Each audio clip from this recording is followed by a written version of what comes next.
When the Beatles decided to stop touring in 1966, it marked a turning point for the legendary band. Despite their immense global fame, years of relentless travel and performing for massive crowds had left them drained.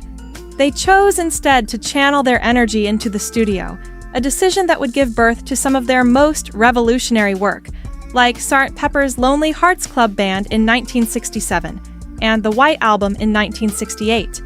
Their final scheduled live show took place on August 29, 1966, at San Francisco's Candlestick Park.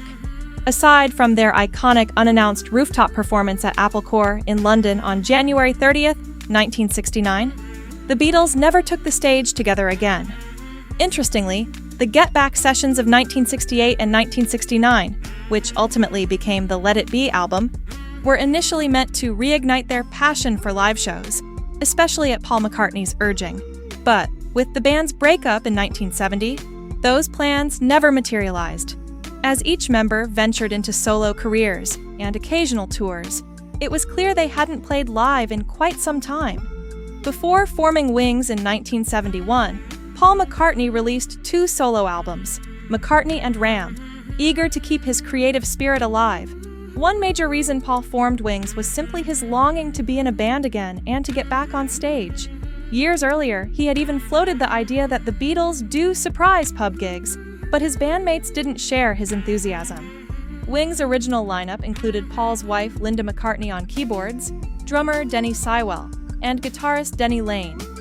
They released their debut album, Wildlife, in 1971 and hit the road in 1972. Marking Paul's official return to live concerts after a 6-year break. Their first tour started humbly, with spontaneous university shows across the UK in February 1972. This later expanded to larger European venues and British theaters by 1973. Paul later wrote on his website how thrilling and gutsy it felt to embark on that university tour.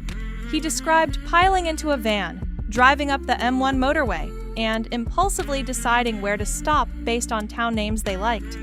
Their initial random stop at Ashby-de-la-Zouch turned out to be a quaint village with no venue at all, so they kept driving until they reached Nottingham University, which kick-started the entire campus tour idea. Interestingly, Paul deliberately avoided playing Beatles songs during these early Wings shows to keep expectations lower, though this choice made him quite anxious. In a 1974 interview with Rolling Stone, he admitted he feared facing rows of critics scribbling notes, comparing him to his Beatles days, and declaring he was no longer as good. Without Beatles hits in the setlist, he also worried about filling up a full hour with new material, since at that point, he didn't have many solo songs that could stand on their own. However, once those first shows went well, Paul's confidence returned.